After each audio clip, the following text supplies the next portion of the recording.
Bayanong Batayan nyo, syempre nagbabalik tayo para sa panibagong music video reaction at syempre bibigyan natin ngayon ng video reaction ang kanta ng SB19 featuring G22. Ito yung collab nila noong Acer Day 2025, no? P-pop collab at Acer Day 2025. So, first time kong mapapakinggan to, no? Although alam ko naman na yung kanta ng SB19 na Ethan Ball, pero first time kong mapapanood at mapapakinggan yung collaboration nila with G22 na especially Ethan Ball with live performance pa nila with G22. Siyempre, alam naman natin na no, yung kanta ng Ethan Ball. So, siyempre, titignan ko na lang dito yung overall performance nila no, ng G22 with SB19. No? So, siyempre, bago ang lahat, kung bago ka dito sa aking channel at nagustuhan mo naman yung aking video reaction, make sure to subscribe and click mo yung bell para updated ka sa mga ina-upload kong reaction video sa channel na to. No? So, siyempre, kung ayaw mo naman ng maraming post at siyempre, commentary galing sa akin, ilalagay ko rin yung link ng original video sa baba. No? So, siyempre, wag na nating patagalin pa. Ethan Ball, SB19 with G22 live performance sa Acer Day 2025. So, syempre, let's go. To say before we start, kasi when we were performing, nakita ko lang yung iba na medyo nagsi-cellphone o medyo nakatuwa nga lang.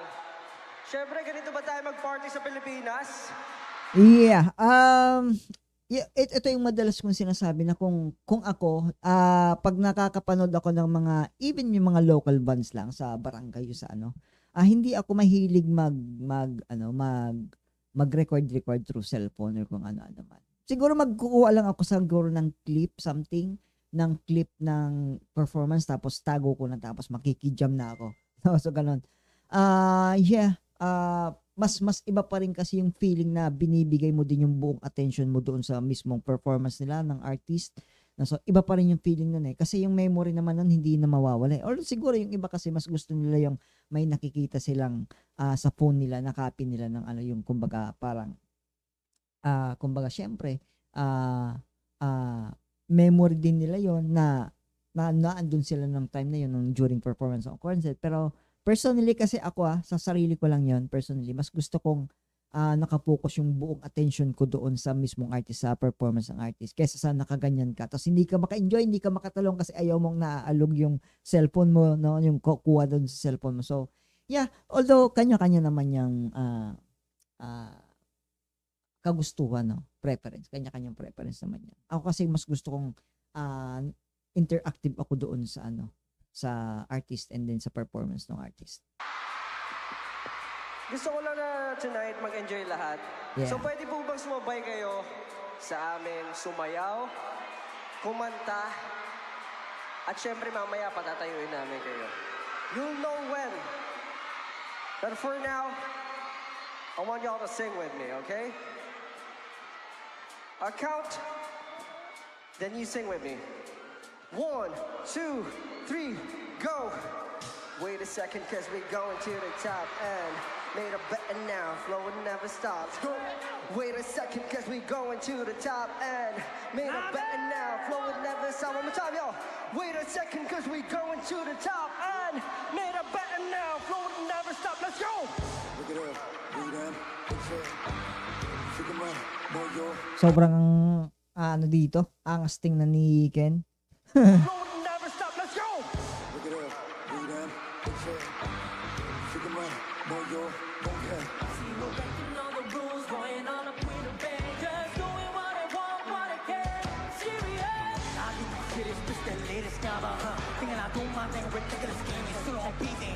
Ito yung sinasabi kong pinaka-paborito kong part sa kanta ng Ethan Ball, yung part ni Pablo, man.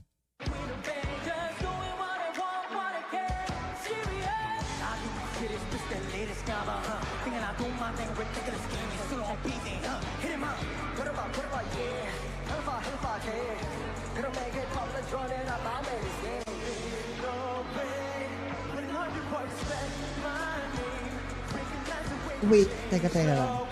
Teka lang. Live bands ba to? Live bands ba?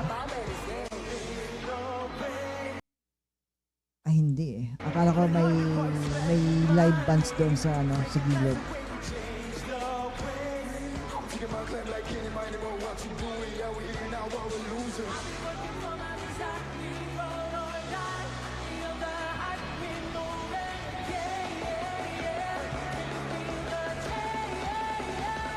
Break heart,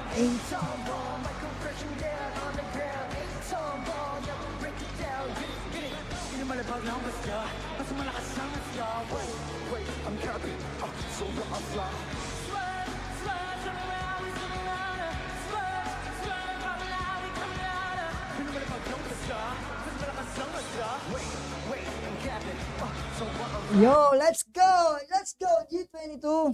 Yun. Yeah, sige, check natin. Prepare lang tayo.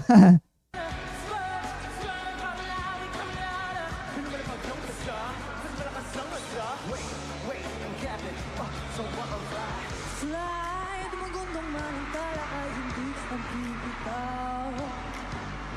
Rise, malungkot sa bangin ay isang panisigaw. Astigin yung ano ni AJ dito eh, no? Tropa!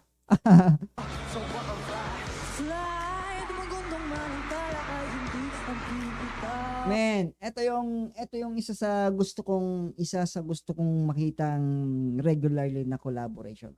I'm thinking na sana dalasan nila yung collaboration with G22, man. Yung voice kasi ng G22 iba, distinctive na talagang mapapansin mo na alam mong G22 yung kumakanta, no. Oh, man. Plus yung ability ni AJ Magrap, high pitch voice ni Jazz, and then syempre yung kay Althea na medyo husky yung boses, man. Sobrang ewan ko kung paano nabubuo to, paano sila nagkakakilala para mabuo yung ganitong artist na magsama-sama sa isa, man.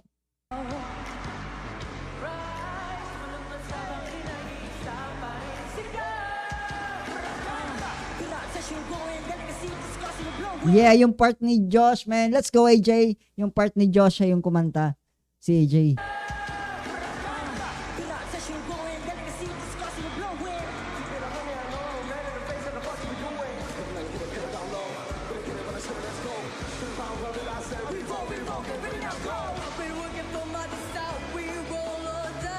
Yeah! Man, oh my God. Nagkaka-eargasm ako sa boses ni Josh, ay ni Althea. Basta iba eh, man. May kakaiba talaga sa boses ni Althea eh.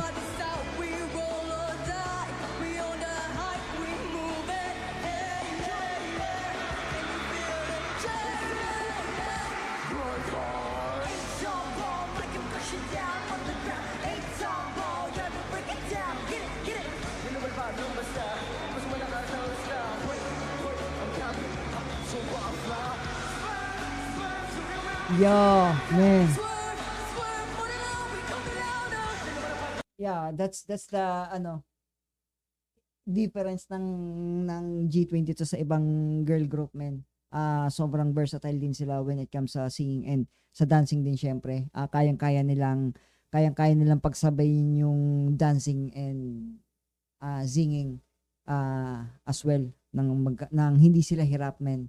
Even yung boses dito ni Jazz sobrang talagang dominant.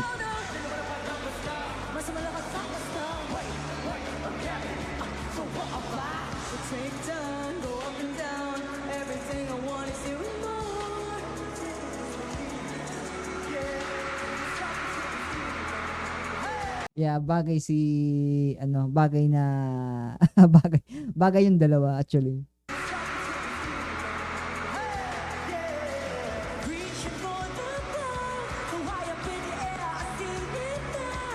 Sana pero akala ko dati nung umpisa nung sinabi ng mga 18 na nagka-collab na si or may sinulat si Pablo for G22. I thought na under sila ng 1Z Entertainment yung G22. So hindi pala, may iba pa palang label yung dinadala yung G22.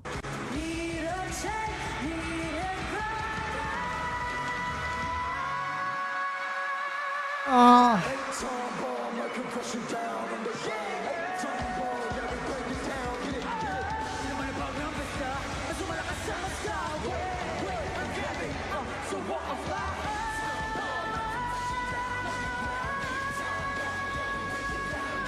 Di ba? Isipin mo yon yung kay Stel, sumasayaw siya, tapos bumibire.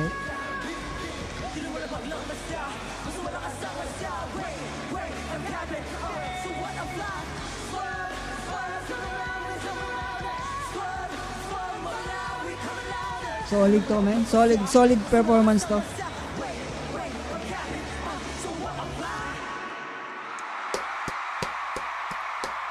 Yeah, solid performance to. Yan. Yeah, so, that's it, man. Ano pa? Wala tayong pwedeng sabihin, man. G22 and SB19 Ethan Ball.